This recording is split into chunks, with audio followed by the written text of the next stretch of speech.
80% लोग भारत के अंदर मांसाहारी हैं। कितने प्रतिशत? 80%। 80% जो मांसाहारी हैं उसमें से सिर्फ 20% ऐसे हैं, 20% में मांसाहारी भी हैं और वेजिटेरियन भी हैं। वो अंडे को मांसाहार में नहीं गिनते। उसमें से गिने चुने 5% लोग मिलेंगे जो शुद्ध वेजिटेरियन होंगे। शुद्ध वेजिटेरियन 5% भी मुश्किल है। अब उन्हीं में से हमारी आपकी कौम भी आती है। हम अपने गंतव्य से चलते हैं, कहीं पहुंचने के लिए, प्राप्त करने के लिए घर से अपना भोजन लेके नहीं चलते। भोजन क्या करेंगे? अरे चना है, चने वाले से चना खरीद लेंगे। यही गलती हो गई हमसे, हमारे साथ भी हो गई। ट्रेन का चना खा लिया। अब जैसे ट्रेन का चना खा लिया तो पापा ने चांटा मार दिया। पहली बार तो ले दे के पापा के साथ सफर कर रहे थे, ट्रेन का चना खाओगे, समझ में नहीं आता है तुमको। मम्मी भी साथ में थी। मम्मी बोली छोटू सा बच्चा है, काय मार रहे, हम समझा दे, तुम्हें पूड़ी खिला दें। मम्मी ने पूड़ी पराठा पापड़ खरीदा दिए, खुश हो गए। पापा ने डांट दिया। मम्मी से प्यार से पूछा चने वाले का चना क्यों नहीं खाने दिया पापा ने 2 रुपए का? मम्मी बोलती है पता नहीं कौन जात का है, कौन जात का है, और चना जिसमें उबाला होगा वो बर्तन कैसा होगा, पानी कैसा होगा, उसके घर के अंदर की इमली की खटाई में कौन से जीव पड़े होंगे, कैसा उसने बनाया होगा, कैसी चक्कू होगी, किस चक्कू से क्या बनाया होगा। अब उसके हाथ का हम खा लें, अपन खा लें, अपन तो जैन है ना, अपन लोग ऐसा गंदा खाना नहीं खाते। ऐसा माँ ने समझाया तो समझ में आ गई। तो हमने माँ से कहा यही बात समझा देते, मारने की क्या जरूरत थी। लेकिन अब तब तक तो पढ़ ही चुकी थी, जमाना था, बाप मारता है तो बेटे को दिमाग बढ़ता है। जमाना था तो खाली मार। अब जैसी माँ ने समझाया तो समझ में आ गई। सबसे अच्छी बात माँ को भी समझ में आ गई कि बच्चे ट्रेन में चढ़ते हैं तो जो देखते हैं वो मांगते हैं। अब जब मैं लौट रहा था वापस 2 महीने नाना की छुट्टी मनाने के बाद, तो माँ ने बिना बताए अपने घर में ही, जी थोड़े से चना उबाल दियो, जो लड़का रास्ता में चना मांगत है। तो घर से चने का एक डिब्बा तैयार करके, आलू प्याज तो उस वक्त भी घर के अंदर नहीं चलता था, तो हरी मिर्ची है, चना है, बढ़िया उसमें डाल दिया, थोड़े चूड़े उड़े रख दिए, थोड़ी सी इमली की खटाई भी मम्मी को भी पसंद थी, तो मम्मी ने भी बोली खटाई भी बना दो, बना दी। अब रास्ते में फिर दिमाग खराब, चने वाले को देखे और मम्मी को देखे, मम्मी समझ गई। बच्चे की भाषा माँ से अच्छा कौन समझेगा, माँ तो समझती है। उधर देख कर के इधर देखो तो मम्मी इतने में ताड़ गई, चना, तुम्हें चना खाने? हमने कही खाओ, बोले हम दे रहे हैं। मम्मी ने डिब्बा खोला, बिल्कुल शुद्ध व्यवस्थित चने ट्रेन में मिल जाएं। क्यों? क्योंकि ट्रेन में वो चीज़ दिखती है। आप भी कभी दिमाग चलाइएगा, बच्चों के अंतर्मन को पढ़ने की कोशिश करिएगा, घर से वो चीज़ लेके चलिएगा। अगर रास्ते में बच्चा बोले कि फ्रूटी पीनी है, और अगर आपके पास आपके थर्मस में घर की बनी फ्रूटी निकल जाए, तो समझना आप दिमागदार भी हैं और समझदार, मतलब समझदार तो है ही इस बात में। लेकिन 10 रुपए की फ्रूटी खा के फेंक दो महाराज, अपनों का जात, पिला दो, कोई दिक्कत थोड़ी है। लेकिन उसमें आम नाम की कोई चीज़ होती नहीं। लेकिन दुनिया बड़ी अजीब है भोजन के मामले में। सिर्फ भोजन के मामले में हो ऐसा भी नहीं है बंधु, लेकिन आपका कितना अधिकार है, उस भोजन का अधिकार आपके चौके में कितना आ गया है, एक बार आप खुद देखिएगा।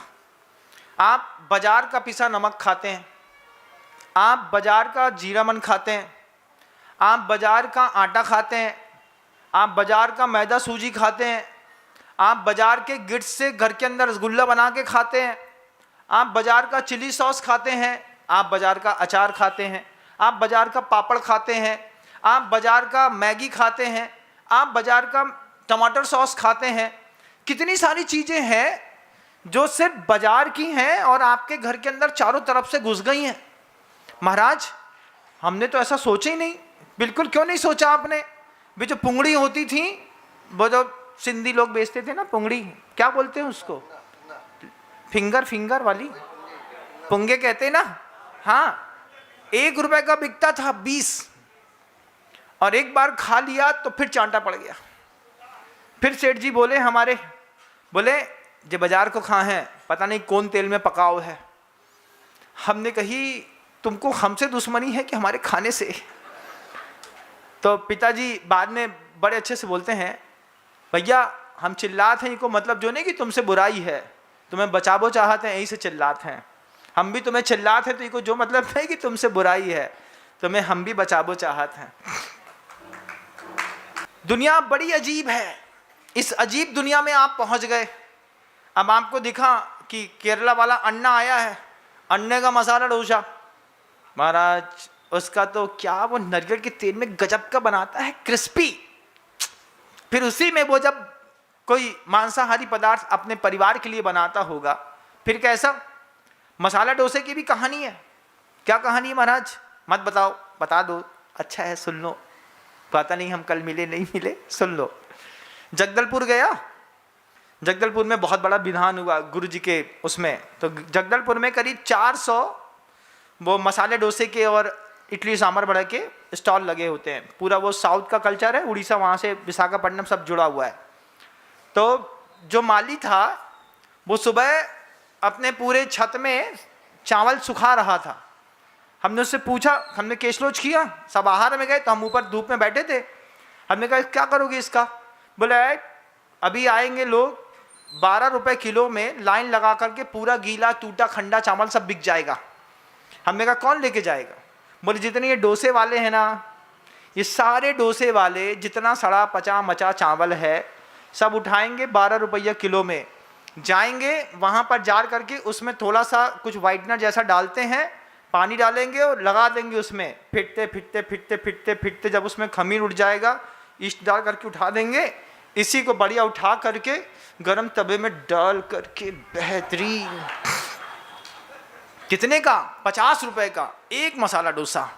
और हम जैसे ललत्ते जा करके वहाँ पे खड़े हो जाएंगे, यार 2 इडली दे देना, 10 रुपए में 2 इडली है। पकड़ो, 10 रुपए में 2 इडली खा रहे, उसका चावल कहाँ से आया पहले ये तो बता दो। पता चला गैया को खिलाने वाले चावल की इडली बना करके 10 रुपये में 2 दे दी। इंदौर में भी देखा, अब जगदलपुर में पहली बार देखा, और उसके सामने से निकलता था तो वो अन्ने का मसाला डोसा फेमस था, भीड़ लगी रहती थी। वो माली हमारे साथ कमंडल पकड़ के जा रहा था, बोलता यही मसाला डोसा वाला है जो अपने यहाँ से चावल लेके जाता है, इसी के पूरे डोसे बना के बेच देता है। तो बाजार में कोई चीज कैसी मिल रही है, कैसे तली जा रही है, क्या दिया जा रहा है, ट्रेन में क्या परोसा जा रहा है, क्या उसको आपके धर्म के बारे में कुछ पता है? दुनिया बड़ी अजीब है। उस अजीब दुनिया में क्या खाना, किसके घर का खाना, कितना खाना, कैसा खाना, ये कुछ आपको पता नहीं, लेकिन आपने उसको स्वीकार कर लिया। स्वीकार करने पर उस भोजन के साथ हजारों बीमारियां आपके घर के अंदर घुस गई। पैरालिसिस होने लगा, चेस्ट की प्रॉब्लम होने लगी, 36, 37, 35, 34 साल में हार्ट फेल होने लगे। पता चला कोरोना फैल गया। वैक्सीन लगाई थी ना कोरोना की, क्या सोच के लगवाई थी? सेफ्टी जोन में। कोई सेफ्टी जोन काय की हो गई जोन? अब महाराज जब से कोरोना बहुत, तब से एक आंख से दिखाई नहीं दे। हमने कही तुम तो बिल्कुल सम्यक दृष्टि हो गए, एक ही आंख से दुनिया देख रहे। बोले महाराज काय के सम्यक दृष्टि, कनमा हो गए, कनमा हो गए। काय? वो महाराज जो खुलते ही नहीं, आ जा ऐसी खोलो तो वो नहीं खुल रही। कोरोना का साइड इफेक्ट, एक को कोरोना का साइड इफेक्ट, पहले वे जमींदार थे फिर चेयरपर्सन बन गए। मतलब पहले वे जमीन में बैठ पाते, कोरोना का वैक्सीन लगाओ तो घुटना ने मुड़वो बंद कर दो, अब उन्हें कुर्सी चाहिए, छोटी उम्र में कुर्सी में बैठ गए। काय साहब हैं? नहीं, कोरोना की वैक्सीन लगाई थी महाराज, उसके बाद घुटना में जितनी बार उठो बैठो तो चट की आवाज आत है, तो ऐसा लगा थे कहीं टूट ना जाए। तो हमने कहा कुर्सी को सहारा ले लो। फिर इनके चक्कर में बाथरूम में भी कुर्सी लगाने पड़ी। सब दुनिया बड़ी अजीब है। जय हिंद दोस्तों, अगर आपको मेरी वीडियो अच्छी लगती है तो प्लीज़ मेरे चैनल को लाइक, शेयर, सब्सक्राइब करिए और इसी तरह से अपना प्यार देते रहिए। धन्यवाद।